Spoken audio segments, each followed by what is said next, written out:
Thank you so much. Thank you, everybody.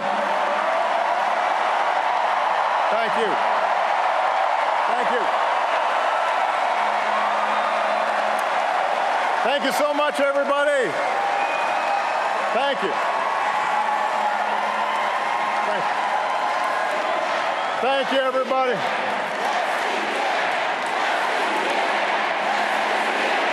Thank you. Thank you.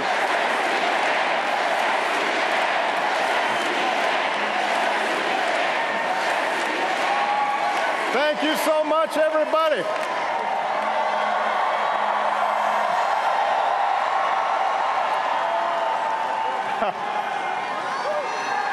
I love you back.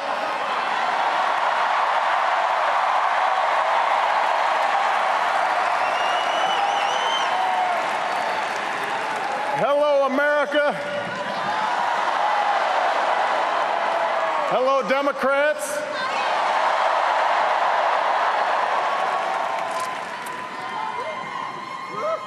So,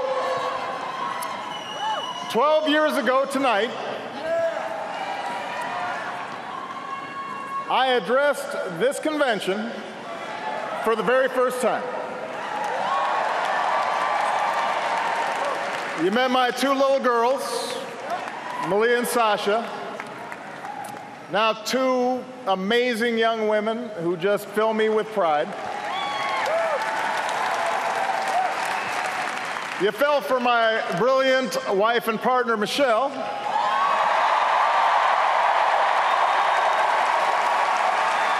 Who has made me a better father and a better man, who's gone on to inspire our nation as First Lady, and who somehow hasn't aged a day.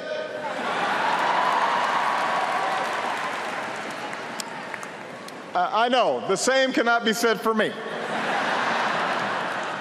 My girls remind me all the time, wow, you've changed so much, Daddy. And then they try to clean it up. Yeah. Not bad, just more mature.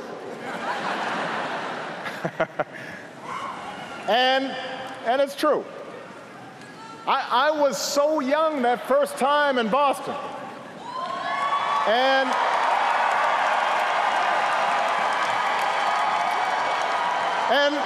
look, I'll admit it, maybe I was a little nervous addressing such a big crowd.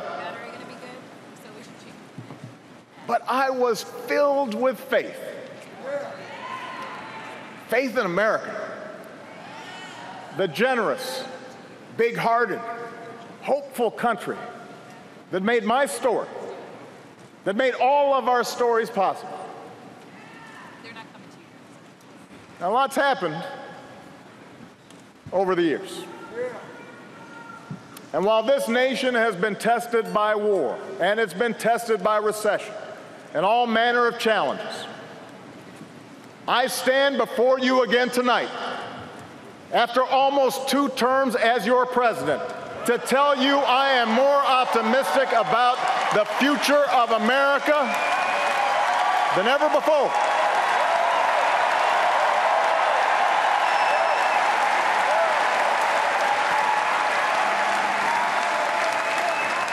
How could I not be? After all that we've achieved together. After the worst recession in 80 years, we fought our way back. We've seen deficits come down, 401ks recover, an auto industry set new records, unemployment reach 8-year lows, and our businesses create 15 million new jobs. After a century of trying, we declared that health care in America is not a privilege for a few, it is a right for everybody.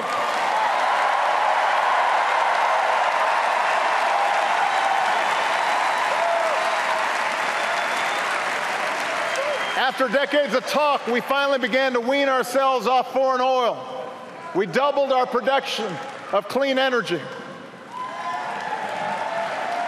We brought more of our troops home to their families. And we delivered justice to Osama bin Laden.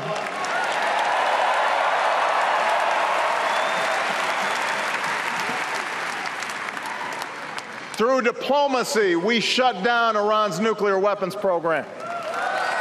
We opened up a new chapter with the people of Cuba, brought nearly 200 nations together around a climate agreement that could save this planet for our children.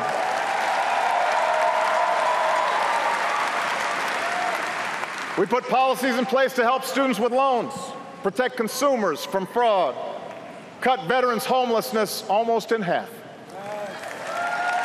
And through countless acts of quiet courage, America learned that love has no limits, and marriage equality is now a reality across the land.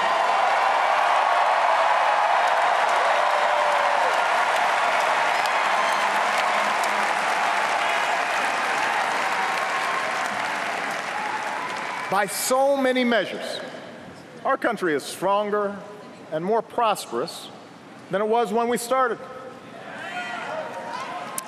And through every victory and every setback, I've insisted that change is never easy and never quick, that we wouldn't meet all of our challenges in one term or one presidency or even in one lifetime. So tonight I'm here to tell you that, yes, we've still got more work to do.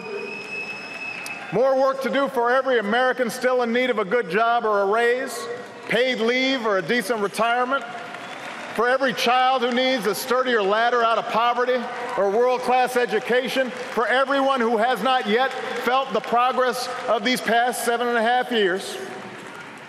We need to keep making our streets safer and our criminal justice system fair, our homeland more secure, our world more peaceful and sustainable for the next generation. We're not done perfecting our union or living up to our founding creed, that all of us are created equal. All of us are free in the eyes of God.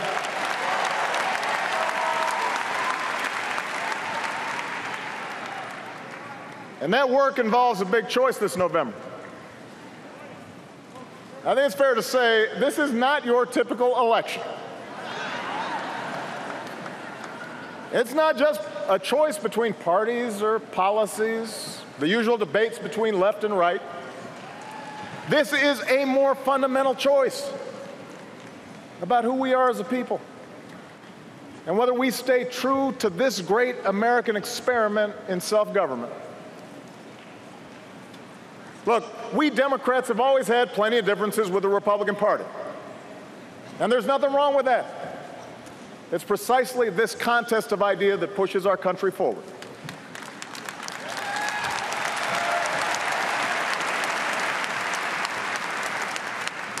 But what we heard in Cleveland last week wasn't particularly Republican, and it sure wasn't conservative. What we heard was a deeply pessimistic vision of a country where we turn against each other and turn away from the rest of the world. There were no serious solutions to pressing problems, just the fanning of resentment and blame and anger and hate. And that is not the America I know. The America I know is full of courage and optimism and ingenuity. The America I know is decent and generous. Sure, we have real anxieties about paying the bills and protecting our kids, caring for a sick parent. We get frustrated with political gridlock and worry about racial divisions. We are shocked and saddened by the madness of Orlando or Nice.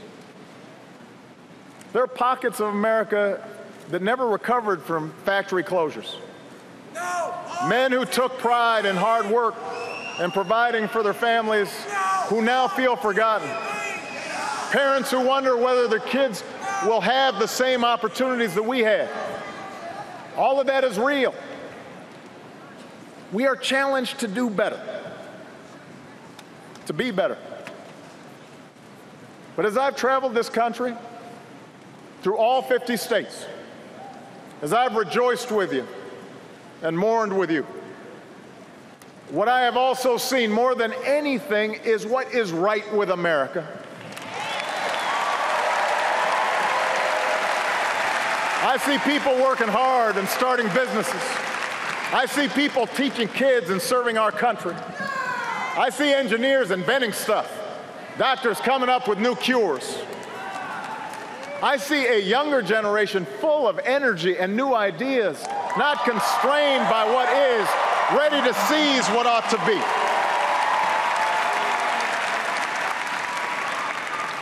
And most of all, I see Americans of every party, every background, every faith, who believe that we are stronger together.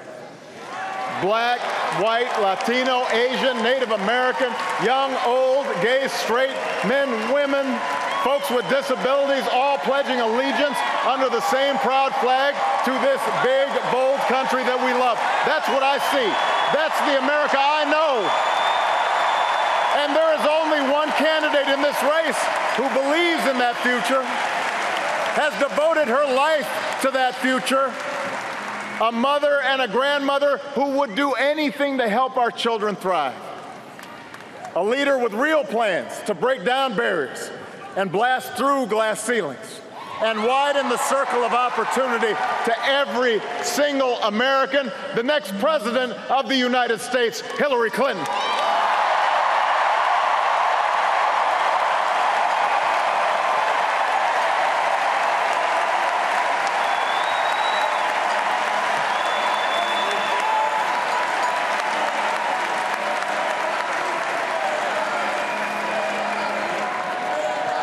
Now, 8 years ago,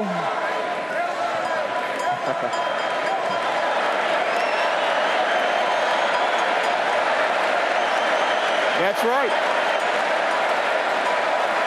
Let me tell you, 8 years ago, you may remember Hillary and I were rivals for the Democratic nomination. We battled for a year and a half. Let me tell you, it was tough, because Hillary was tough. I was worn out. She was doing everything I was doing, but just like Ginger Rogers, it was backwards in heels.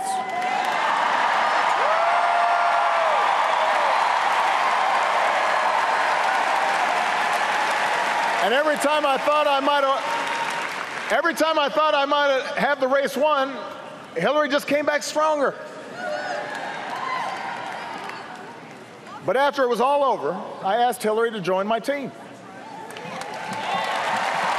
And she was a little surprised. Some of my staff was surprised. But ultimately, she said yes, because she knew that what was at stake was bigger than either of us. And for 4 years, I had a front row seat to her intelligence, her judgment, and her discipline.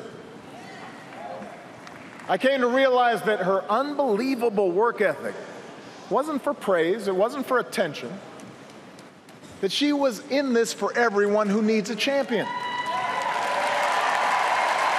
I understood that after all these years, she has never forgotten just who she's fighting for. Hillary's still got the tenacity that she had as a young woman, working at the Children's Defense Fund, going door to door to ultimately make sure kids with disabilities could get a quality education. She's still got the heart she showed as our First Lady, working with Congress to help push through a children's health insurance program that to this day protects millions of kids.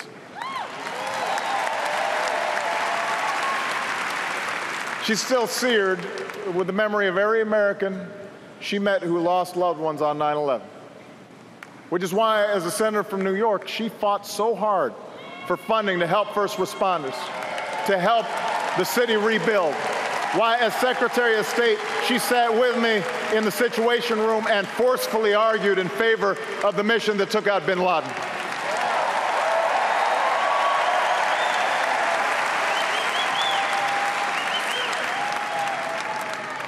You know, nothing truly prepares you for the demands of the Oval Office. You can read about it, You can study it. But until you've sat at that desk, you don't know what it's like to manage a global crisis or send young people to war. But Hillary's been in the room. She's been part of those decisions. She knows what's at stake in the decisions our government makes. What's at stake for the working family, for the senior citizen, for the small business owner, for the soldier, for the veteran.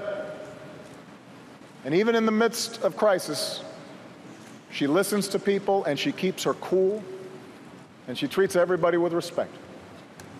And no matter how daunting the odds, no matter how much people try to knock her down, she never, ever quits.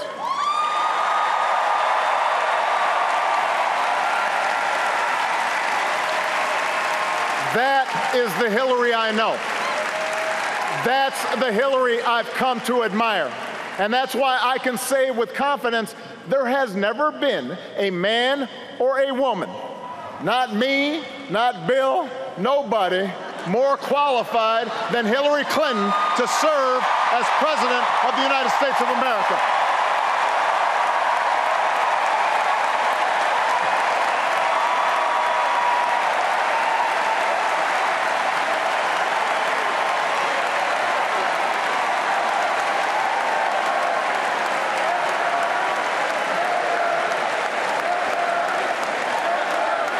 You don't mind, Bill, but I was just telling the truth, man. And by the way, in case you're wondering about her judgment, take a look at her choice of running mate.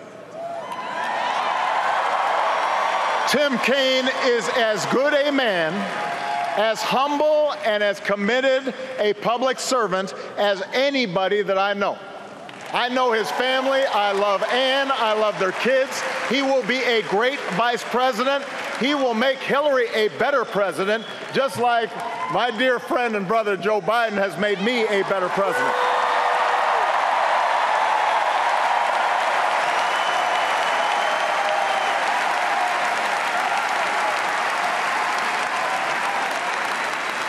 Now, Hillary has real plans to address the concerns she's heard from you on the campaign trail. She's got specific ideas to invest in new jobs, to help workers share in their company's profits, to help put kids in preschool and put students through college without taking on a ton of debt. That's what leaders do. And then there's Donald Trump. Don't boo, vote.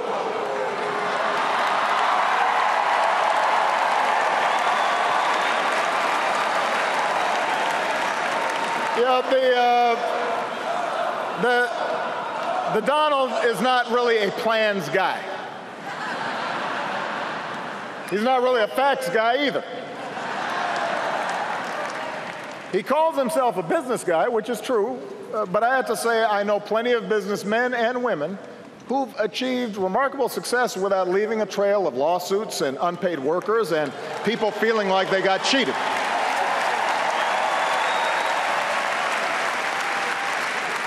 Does anyone really believe that a guy who spent his 70 years on this earth showing no regard for working people is suddenly going to be your champion, your voice? If so, you should vote for him.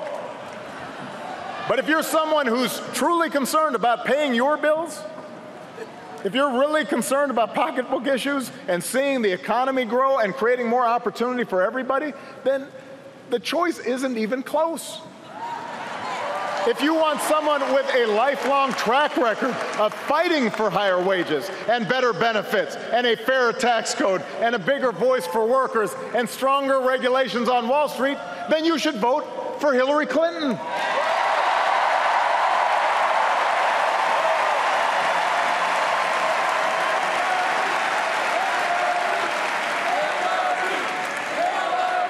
And if you're rightly concerned about who's going to keep you and your family safe in a dangerous world, well, the choice is even clearer. Hillary Clinton is respected around the world. not just by leaders, but by the people they serve. I have to say this. People outside of the United States do not understand what's going on in this election. They really don't. Because they know Hillary, they've seen her work. She's worked closely with our intelligence teams, our diplomats, our military. She has the judgment and the experience and the temperament to meet the threat from terrorism. It's not new to her. Our troops have pounded ISIL without mercy, taking out their leaders, taking back territory. And I know Hillary won't relent until ISIL is destroyed. She will finish the job. And she will do it without resorting to torture or banning entire religions from entering our country. She is fit and she is ready to be the next commander-in-chief.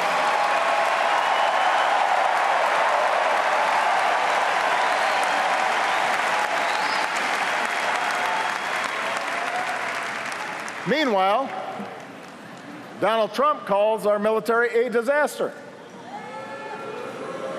Apparently, he doesn't know the men and women who make up the strongest fighting force the world has ever known.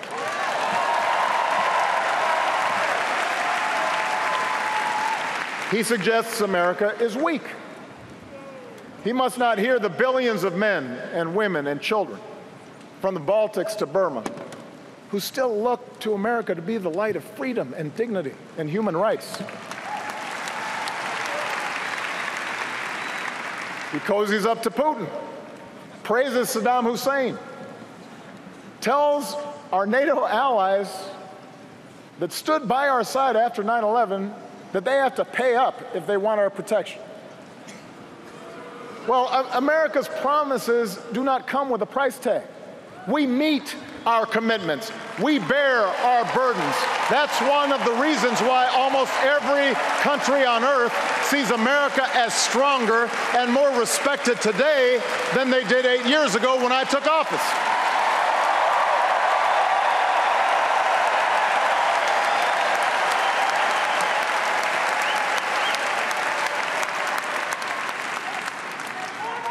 America is already great.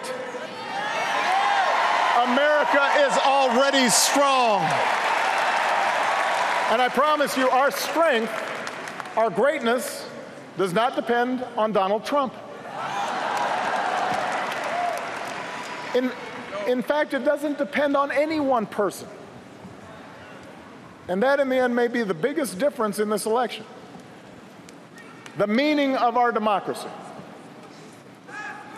Ronald Reagan called America a shining city on a hill. Donald Trump calls it a divided crime scene that only he can fix. It doesn't matter to him that illegal immigration and the crime rate are as low as they've been in decades, because he's not actually offering any real solutions to those issues. He's just offering slogans, and he's offering fear. He's betting that if he scares enough people, he might score just enough votes to win this election. And that's another bet that Donald Trump will lose.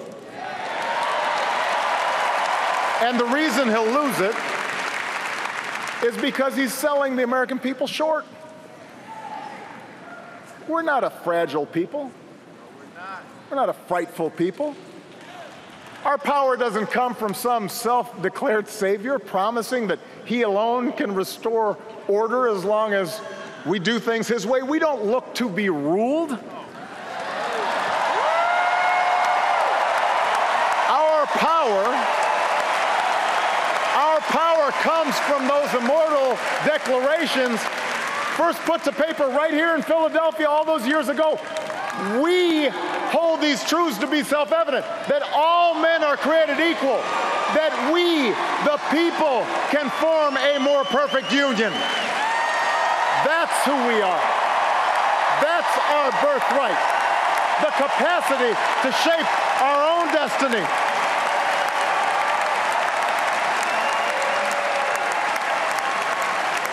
That's what drove patriots to choose revolution over tyranny, and our GIs to liberate a continent. It's what gave women the courage to reach for the ballot, and marchers to cross a bridge in Selma, and workers to organize and fight for collective bargaining and better wages.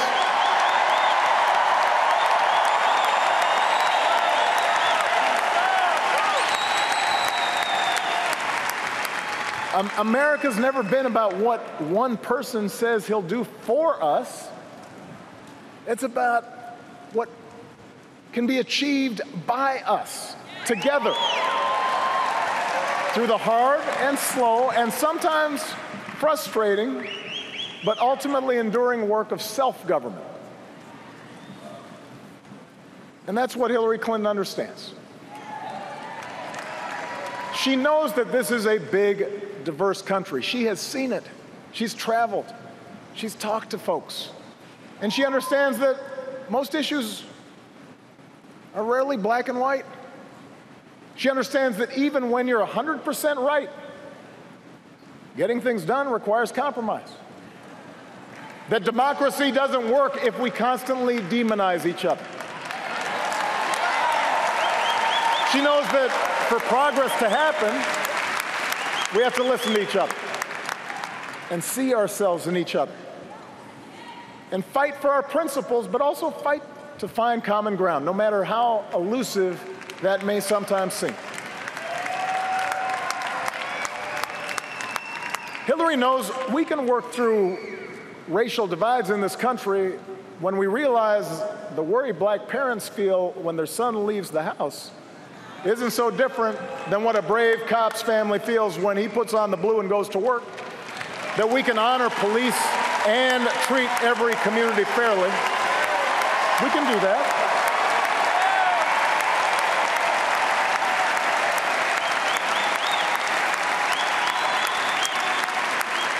And she knows that acknowledging problems that have festered for decades isn't making race relations worse. It's creating the possibility for people of goodwill to join and make things better.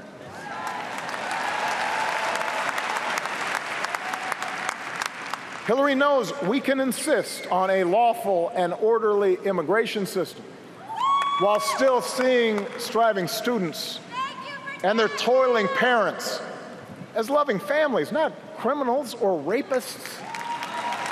Families that came here for the same reason our forebears came, to work and to study and to make a better life in a place where we can talk and worship and love as we please. She knows their dream is quintessentially American, and the American dream is something no wall will ever contain.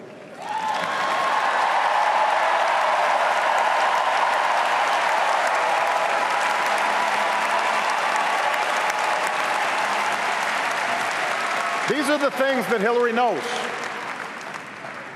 It can be frustrating, this business of democracy. Trust me, I know. Hillary knows too. When the other side refuses to compromise, progress can stall. People are hurt by the inaction. Supporters can grow impatient and worry that you're not trying hard enough, that you've maybe sold out. But I promise you, when we keep at it, when we change enough minds, when we deliver enough votes, then progress does happen. And if you doubt that, just ask the 20 million more people who have health care today. Just ask the Marine who proudly serves his country without hiding the husband that he loves.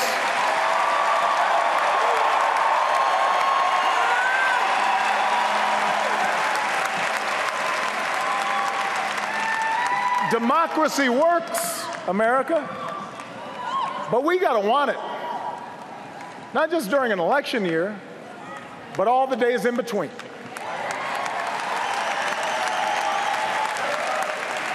So if you agree that there's too much inequality in our economy, and too much money in our politics. We all need to be as vocal and as organized and as persistent as Bernie Sanders supporters have been during this election.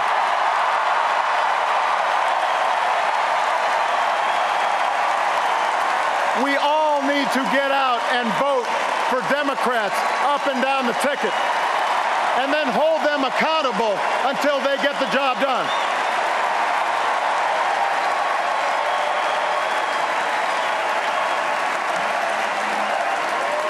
That's right, feel the burn. If you want more justice in the justice system, then we've all got to vote not just for a president, but for mayors and sheriffs and state's attorneys and state legislatures. That's where the criminal law is made. And we've got to work with police and protesters until laws and practices are changed. That's how democracy works. If you want to fight climate change, we've got to engage not only young people on college campuses, we've got to reach out to the coal miner who's worried about taking care of his family, the single mom worried about gas prices. If you want to protect our kids and our cops from gun violence, we've got to get the vast majority of Americans, including gun owners who agree on things like background checks, to be just as vocal and just as determined as the gun lobby that blocks change through every funeral that we hold. That is how change happens.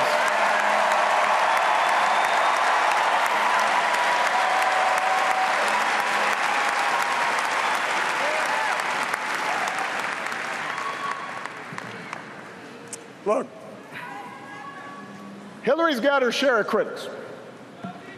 She has been caricatured by the right and by some on the left. She has been accused of everything you can imagine and some things that you cannot. But she knows that's what happens when you're under a microscope for 40 years.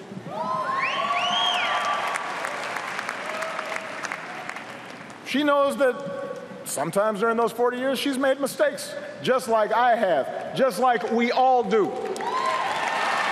That's what happens when we try. That's what happens when you're the kind of citizen Teddy Roosevelt once described. Not the timid souls who criticize from the sidelines, but someone who is actually in the arena, who strives valiantly, who errs, but who at the best knows in the end the triumph of high achievement. Hillary Clinton is that woman in the arena. She's been there for us, even if we haven't always noticed. And if you're serious about our democracy, you can't afford to stay home just because she might not align with you on every issue.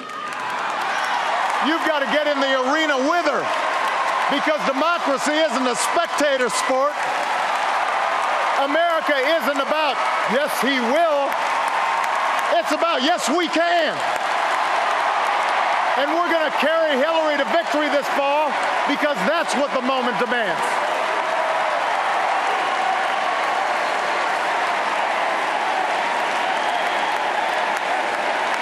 Yes, we can. Not yes, she can, not yes, I can. Yes, we can.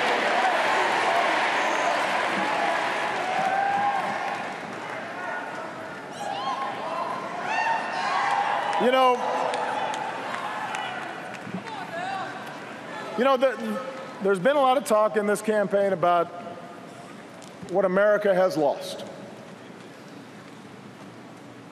People who tell us that our way of life is being undermined by pernicious changes and dark forces beyond our control.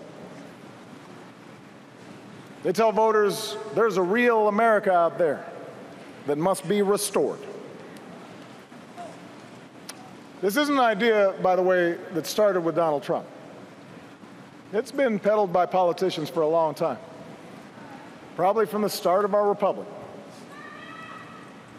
And it's gotten me thinking about the story I told you 12 years ago tonight, about my Kansas grandparents and the things they taught me when I was growing up. See, my grandparents, they came from the heartland. Their ancestors began settling there about 200 years ago. I don't know if they had their birth certificates, but they were there. And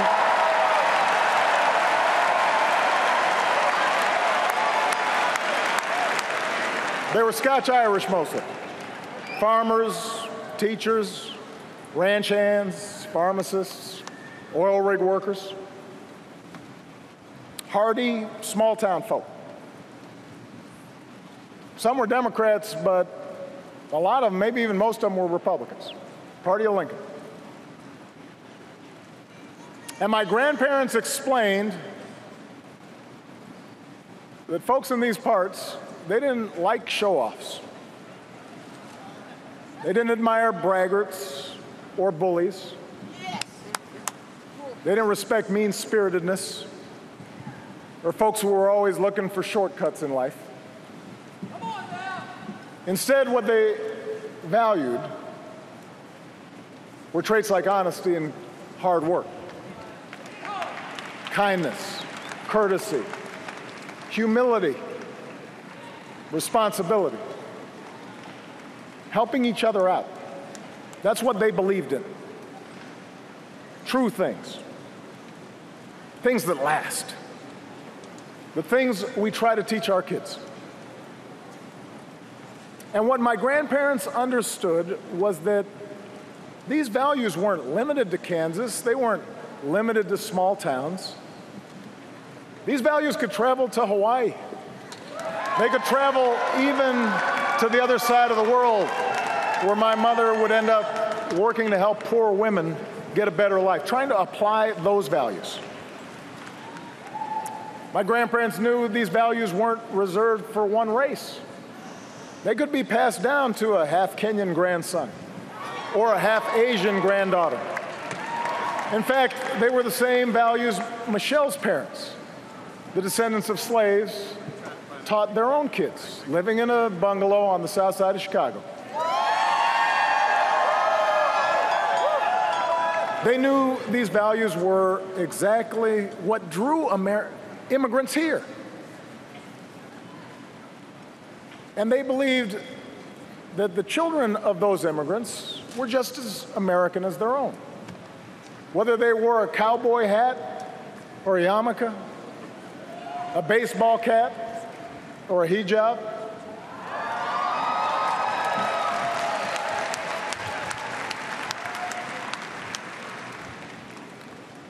America has changed over the years.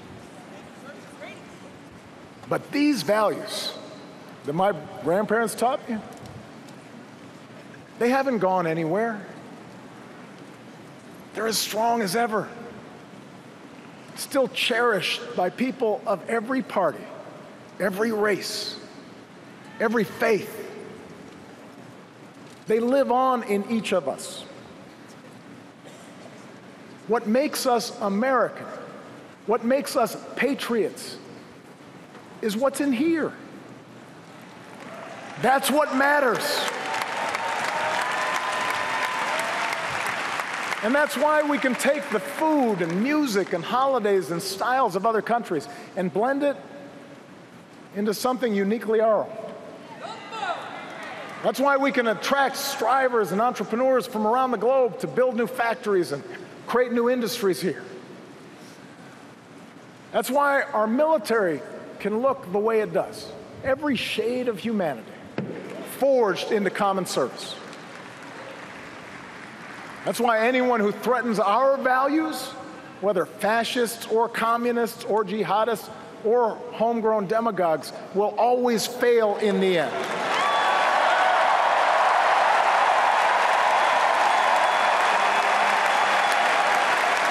That is America. That is America. Those bonds of affection, that common creed. We don't fear the future, we shape it. We embrace it as one people, stronger together than we are on our own. That's what Hillary Clinton understands. This fighter, this stateswoman, this mother and grandmother, this public servant, this patriot, that's the America she's fighting for.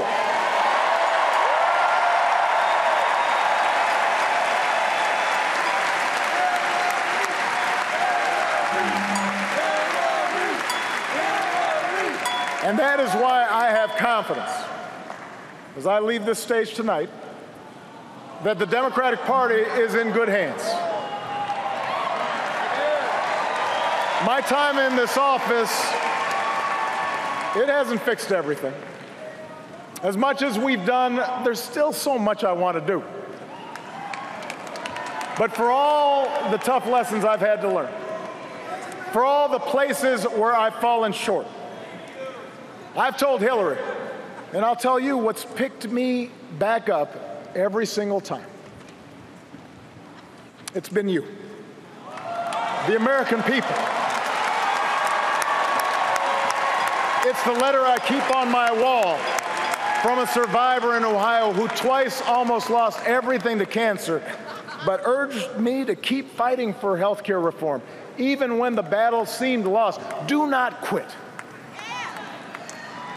It's the painting I keep in my private office, a big-eyed green owl with blue wings, made by a 7-year-old girl who was taken from us in Newtown, given to me by her parents so I wouldn't forget. A reminder of all the parents who have turned their grief into action. It's the small business owner in Colorado who cut most of his own salary so he wouldn't have to lay off any of his workers in the recession, because he said that wouldn't have been in the spirit of America. It's the conservative in Texas who said he disagreed with me on everything, but he appreciated that, like him, I try to be a good dad. It's the courage of the young soldier from Arizona who nearly died on the battlefield in Afghanistan, but who has learned to speak again and walk again. And earlier this year, stepped through the door of the Oval Office on his own power to salute and shake my hand. It is every American who believed we could change this country for the better.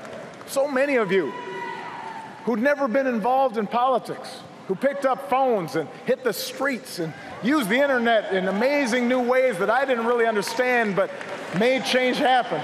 You are the best organizers on the planet, and I am so proud of all the change that you made possible.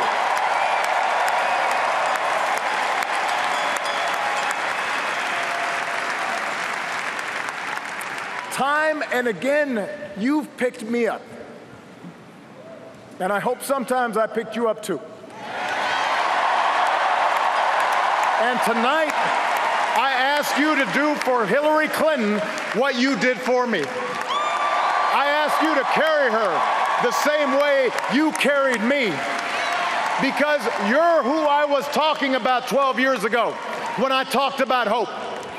It's been you who fueled my dogged faith in our future, even when the odds were great, even when the road is long. Hope in the face of difficulty, hope in the face of uncertainty, the audacity of hope. America, you've vindicated that hope these past 8 years. And now I'm ready to pass the baton and do my part as a private citizen.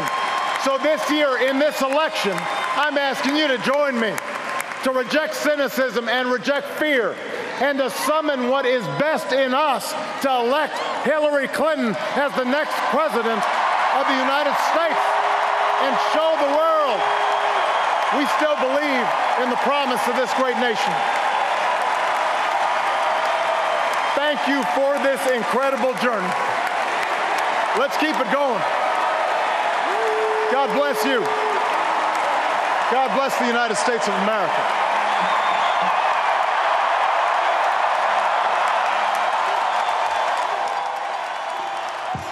You were just listening to Barack Obama speaking there, the US president giving Hillary Clinton the biggest endorsement of the night.